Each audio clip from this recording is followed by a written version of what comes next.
na sequência, quando Jesus segue ao Monte das Oliveiras, qual o paralelo, se é que a gente pode fazer, entre o emocional e o espiritual, carne e espírito, que ocorre com Jesus ali, né, em toda aquela situação? É uma coisa interessante. Jesus está no Getsemane como homem. E ali, mas assim, lembrando que Jesus, ele é homem, mas ele tem uma comunhão com o Pai fantástica. Mas não é a comunhão com o Pai que o torna menos homem. E também na sua condição de homem, não é na comunhão com o Pai que ele se torna um super-homem, não é? Alguém que pudesse passar por tudo que ele iria passar com atributos divinos que ele tinha quando ele estava com o Pai. Então, eu entendo que ali é um momento muito particular que ele tem com Deus, mas ele sofre como homem, como nosso representante. E ali Jesus começa a sofrer as suas primeiras agonias. Ali o Espírito de Jesus começa a ficar agoniado. Se a gente pode dizer assim, a alma de Jesus também ela começa a ficar apertada. Eu acredito que Jesus sabia que ele ia para a cruz, que ele ia morrer crucificado. Ele sabia que ele ia levar sobre si as nossas tragédias, nossas fraquezas, nossos pecados, como bem profetizou o profeta Isaías. Ele levou sobre si as nossas enfermidades espirituais. E naquele momento, quando ele clama, aliás, ele se dirige ao Pai 3 vezes, não é? Um dos evangelistas diz que por 3 vezes ele faz a mesma oração: se for possível, passe de mim esse cálice, sobretudo seja feita a tua vontade. 3 vezes ele orou assim. Então, certamente ele estava numa agonia, não é?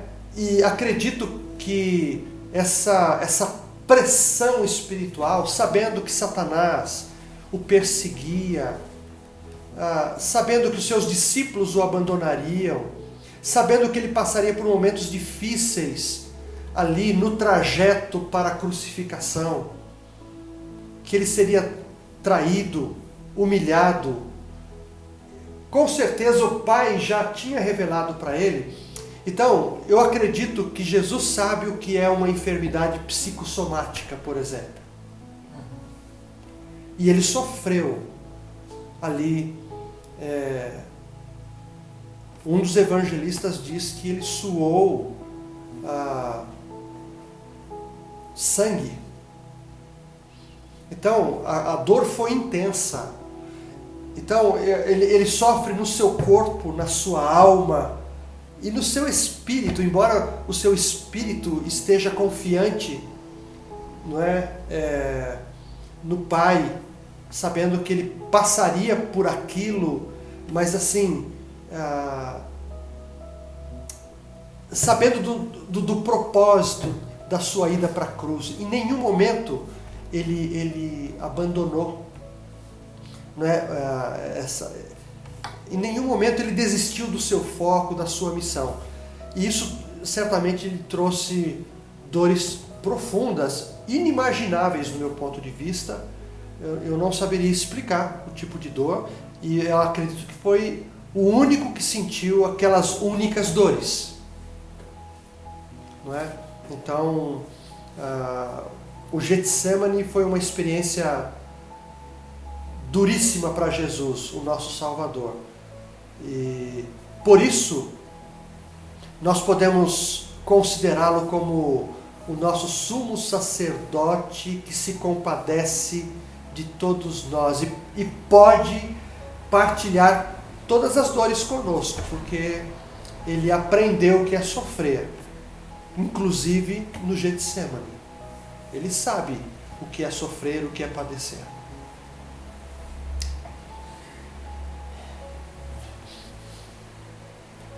Tem mais perguntas? Tem. Na sequência, antes de Jesus ser preso, a traição de Judas era necessária? E por que os discípulos naquele momento quiseram lutar, né? Quiseram um embate com os soldados, e a atitude de Jesus além de não permitir, ele cura a orelha do soldado. Por que Jesus tem essa reação?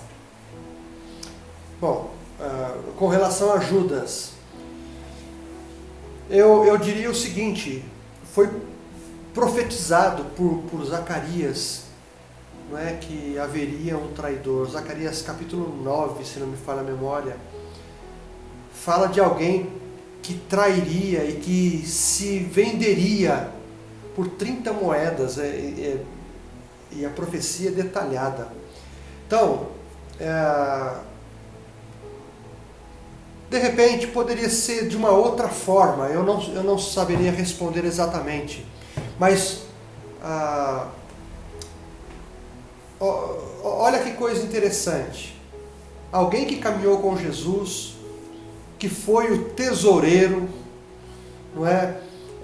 Muitos dizem muitas coisas a respeito de Judas, não é? Que talvez Judas não fosse um convertido, mas estaria presente ali, e foi um dos escolhidos de Jesus, mas assim, alguém que pertencia a um grupo que esperava um libertador físico, não é?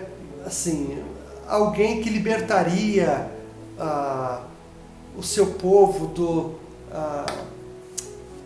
da escravidão romana, não é? E então chegou no momento, talvez ele tenha até maquinado isso, embora os líderes religiosos eles já queriam pegar Jesus de qualquer jeito. Eu acho que Judas ficou sabendo disso e se aproveitou. Há indícios de que Judas não era uma pessoa confiável, né? Um homem de caráter. Mesmo assim, Jesus preferiu ficar com Judas. De repente, Jesus poderia ter mandado Judas Iscariotes embora, mas ficou ali. E até na ceia, o próprio Jesus disse: olha, um de vocês que mete a mão no prato comigo, que come comigo e bebe, é o traidor. Então, Jesus sabia que haveria um traidor. Jesus conhecia as Escrituras. Então, ele sabia que, talvez, por esse meio de uma traição, ele seria entregue aos líderes religiosos da época. Então, eu acho que as Escrituras deveriam se cumprir nesse sentido. Então, um traidor seria necessário nesse momento, não é? Agora, você me pergunta, eu acho que tem a ver com o que Pedro fez. Pedro, no momento em que os soldados chegam ali, junto com os religiosos, eles chegam e Pedro, alvoroçado como era, ele pega uma espada e corta a orelha, não é, do servo do sumo sacerdote, se não me falha a memória, um tal de Malco, não é? E Pedro, então, naquela impulsividade dele, ele parte para cima. Os discípulos não esperavam que acontecesse o que aconteceu. Nenhum, a não ser Judas, que já estava mancomunado ali, não é? Então, eu acredito que o que Pedro fez foi baseado na sua impulsividade. Não tinha nada planejado, ele foi precipitado mais uma vez. E Jesus, aliás, eu acho que é em João, se não me falha a memória, é em João, que Jesus, quando vê os soldados chegando, ele pergunta: quem que vocês estão procurando? E os soldados respondem: Jesus, o Nazareno. E Jesus diz: sou eu. Aí os soldados, eles caem para trás, eles caem no chão assim. É um fenômeno, é uma ação, acredito que divina, acontece ali. E os soldados caem no chão para trás, assustados. E novamente Jesus pergunta: quem vocês estão procurando? Aí eles dizem: Jesus Nazareno. E Jesus diz: sou eu. Quando Jesus tem essa atitude, então isso se contrapõe ao que Pedro faz. Pedro, eu acho que naquele gesto ele quis defender Jesus mais uma vez, e por isso ele sacou de uma espada. E o que Jesus faz antes de ir para o tribunal dos religiosos é justamente isso, mais um milagre.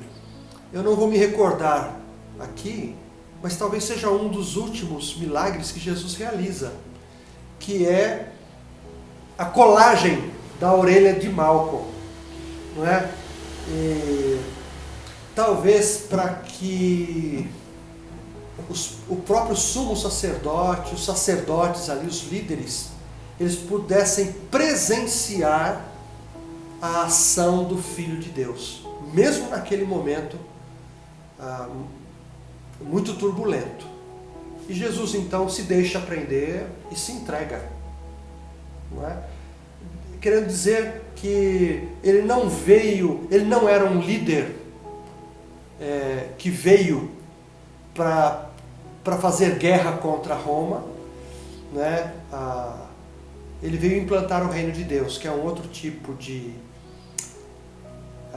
guerra, não é?